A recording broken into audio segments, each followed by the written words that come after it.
what happens when you pray for somebody. There are things that happens when you just start praying for either person or any other place. I want to start by saying our prayer happens in the spirit. You may be praying for somebody and you think that you're just praying for the body. A human being has three areas. Has the body, which you are seeing, the spirit, and the soul.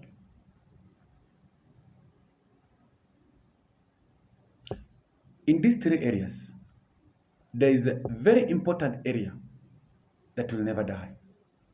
What is this area? This is the soul.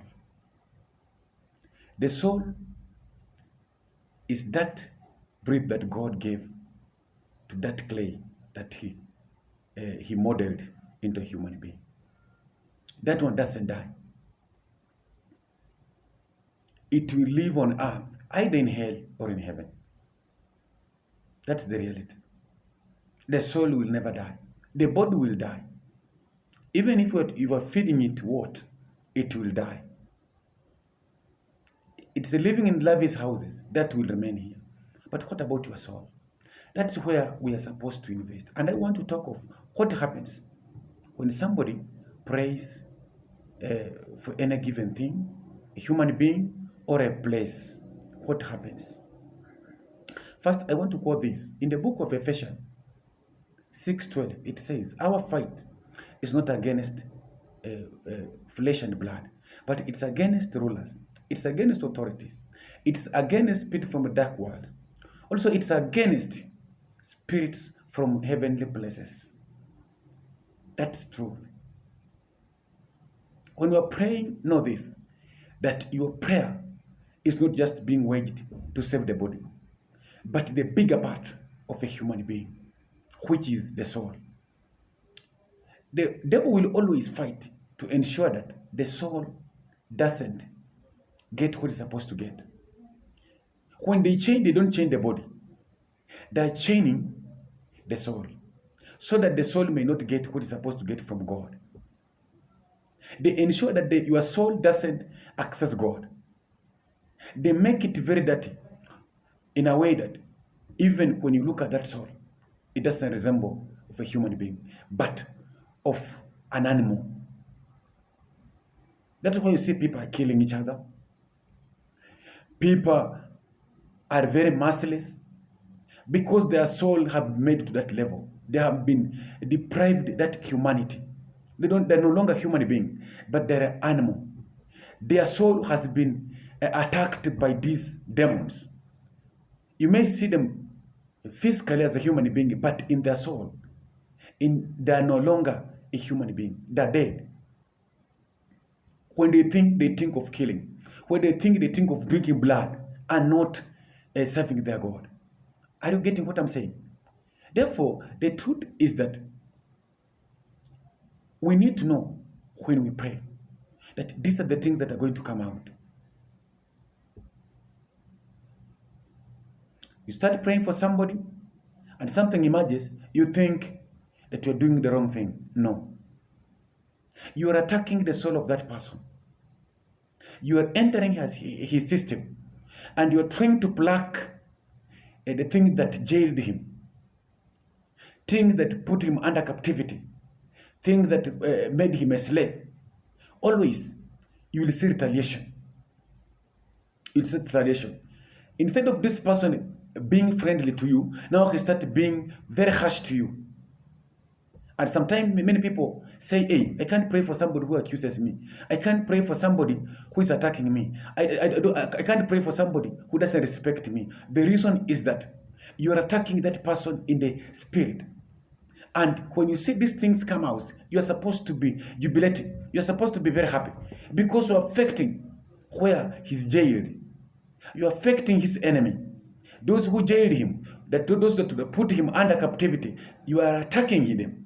And now you are seeing him attack you, accuse you, and you think he's unfriendly to you. You want him to be friendly to you. How can he be friendly to you and yet you are attacking the spiritual, where all his system relies? When these things happen, you're supposed to be very happy, and you're supposed to know that you are winning, because things that jailed him, things that put him under captivity, you are attacking them and you are decimating them. And at the end of the day, you will see this person being set free. That is the reality. Many people have never known that a prophet, the way the Bible says, a prophet will never be respected in his own country, or where he comes from, he cannot be respected. Reason. This is the reason. I think now you're understanding that the moment you became a prophet is a watchman. As according to the book of Ezekiel is being called a watchman by God. He's a man who has been given a mandate to lead the people of God. Therefore, a prophet is a watchman, the way he said. And his work is to pray for the people of God. His work is to give ideas, is to give the people of God the truth about God. And the moment he does this, he will always be an enemy of these people, or that spirit of that place, or that principality, that dominion, that kingdom of that place. They will always be inimical to him. And they will always, these people will never love him because of his prayer. And if he doesn't know, he may end up running away the way Elijah ran away. But if you know this is the time you are now winning. When the people raise their ugly head against you, their voices that are accusing you, they're doing what? Your prayers are affecting the dark world. And you come out praying. Pray, continue praying. Call upon the power of God down. And I want to tell you, you are no longer going to lose this battle. You are going to win this battle. If you continue praying. Don't pray and you fear when these people start accusing you and run away. Don't run away. When you run away, I want to tell you that the battle will be half fought. But if you continue waging war, fasting and praying, at the end of the day, you will see your people now start accepting you. They will start now coming closer to you, because don't think that were fighting you, they have left your people. That's the reality. And therefore, you pastors, you prophets, when you see this thing come through, that a prophet is not accepted in his own country, your people are not accepting you, know that you are winning the war. There's fire on you. Your prayers are being ravaging the kingdom of the devil, and it is being brought down by your prayers. Pray very strong, and at the end of the day, you are no longer going to be a loser. You are going to be a winner. After this war, you will see your people now come to you. People love you. But when you start praying, or when you enter a given place, you want to start prayer, don't think these people are going to be happy to you. No way. First, they will retaliate against you. First, they will bring a lot of accusation. They will always do all to see that you are no longer in that place. It is not them. It's that kingdom. It's that principality that it has entered these people. Because these people are locked with the demons, with things that have blocked them. Their tradition, their word.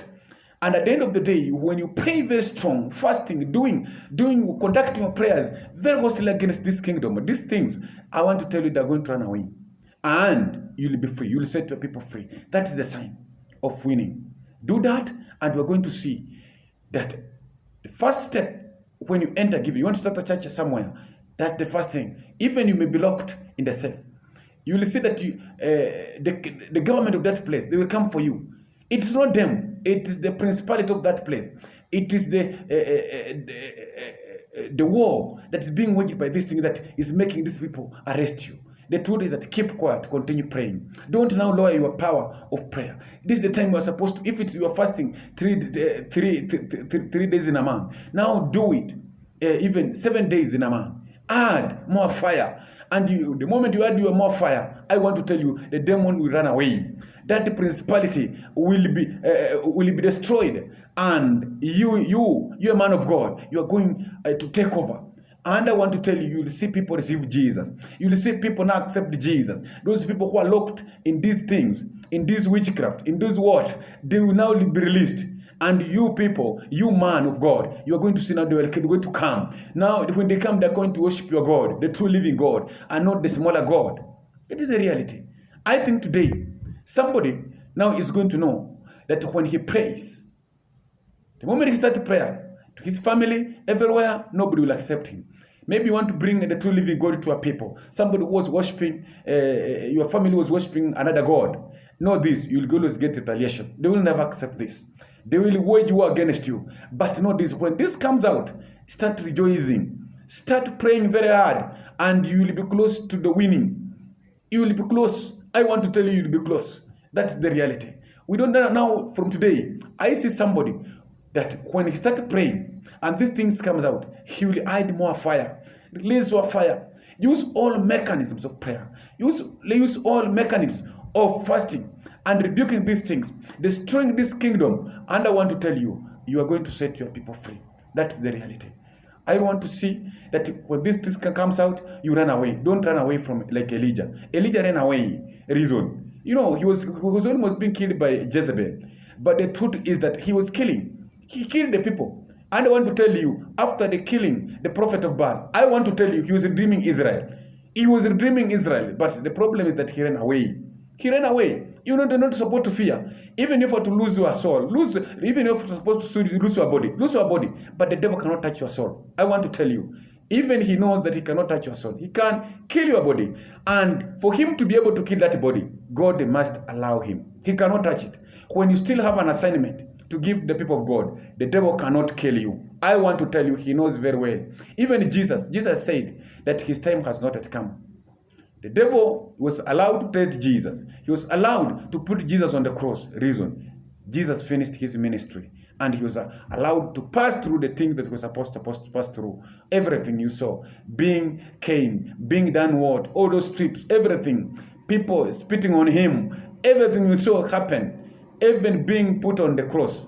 Even it's written in the book of, look at the book of Galatians 3:13. It says, he redeemed us by becoming a curse for us. He could not redeem us, but first he was to be put on the cross, to redeem us, because it is written in that verse that cursed is the man who's placed on the cross. Man who is hung on the cross is cursed. Jesus was cursed because of you, and by doing that, then he redeemed you. You are no longer under the law. You are above the law now. You are not supposed to accept now to be below the law. You are above. A man who accepts Jesus is now above the law. He's no longer a man who is cursed. He's no longer a man who is supposed to be suffering. He's no longer a man who is supposed to be sick. These things are coming because you have not accepted Jesus. The moment you accept Jesus, use this chapter, Galatians 3:13, that Jesus took your infirmity. Jesus took your curses, and you are no longer a cursed man. You are a man who has won. You are a man who followed Jesus. You died with Jesus and you resurrected with Jesus. You are no longer in the grave. Even when you die, let me tell you, my brother, you will just wait for the day of judgment. Jesus will come for you. When he comes to resurrect the people, when he comes to for the rapture, he will first resurrect those people who died. Then those who are alive will go after those who died earlier. Are you getting this? That is the reality. Therefore, my brother, my sister, know this. The moment you start prayer, know that these are things that are going to come. And when they come, don't tremble. Don't think you are losing. You are winning. And when you see your people accusing you, where you're working, when you pray for people that accuse you, they use all bad words. They accuse you, they use all kind of words. I want to tell you, you are affecting their spirit. You are affecting the supernatural. And at the end of the day, after you have conducted this prayer powerfully, you will see them, they will start loving you. Yes, that's the reality. Don't grumble, don't run away when you see these things come true. The truth is that you are affecting their supernatural, affecting their spirit, and at the end of the day, you are going to win. You are winning. I want to tell you are winning. Don't tremble. When you see these things come out, don't tremble. Don't think you're going to be killed. You cannot be killed. A man of God cannot be killed. The devil must be given permit from heaven. If he cannot be given permit, he cannot kill you. A man who has Jesus is the power. let me tell you, you are covered by angels. You are covered by the power of God. How can the devil come to you? Maybe he's permitted by God. And you saw what happened to Job. The devil, he was just told, go and test him. Don't kill, don't touch his soul, but touch his just his body. He was given a limit. Even the devil is going to be given a limit. And when you are tested, let me tell you, your marks are going high. God you cannot allow the devil to test you beyond your limit, beyond what you can surely do, what you cannot stand against.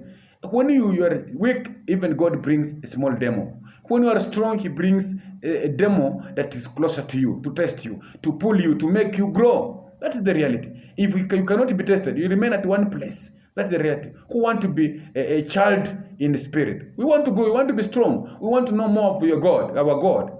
And when he comes, we can realize. You saw the Pharisees, they could not know that Jesus. But somebody who was tendering or shepherding sheep knew Jesus. He knew Jesus. Even you might be somebody who is preaching. You're doing big things, but you don't know God. But if God prepares you, there's high chances of you knowing him. And when he comes, you will saw the sign. And you will be in the moment of prayer. At that moment, you'll be raptured. That's the reality. Don't tremble when you see these things come out. It's just the sign that you're on the way. When you see people accuse you, the way I saw somebody who was coming to lead in a given country, everybody was accusing him. But now he has taken over the leadership. He's the leader in that country. The truth is that the devil knew that this is the man who was coming to redeem the church, to make the people of God grow. At the end of the day, he was waging war against this man. But at the end of the day, he never stopped this man from becoming the president. He is now the ruler in that country. May you say this. When these things comes, know that you are winning. That is the reality. Don't cry. Don't tremble. Don't say, God, why this? When you lose something, you say, hey, don't cry. The truth is that you are on the way. And these things must come to propel you. It's just a sign that you are on the way. And you are winning. My brother, my sister.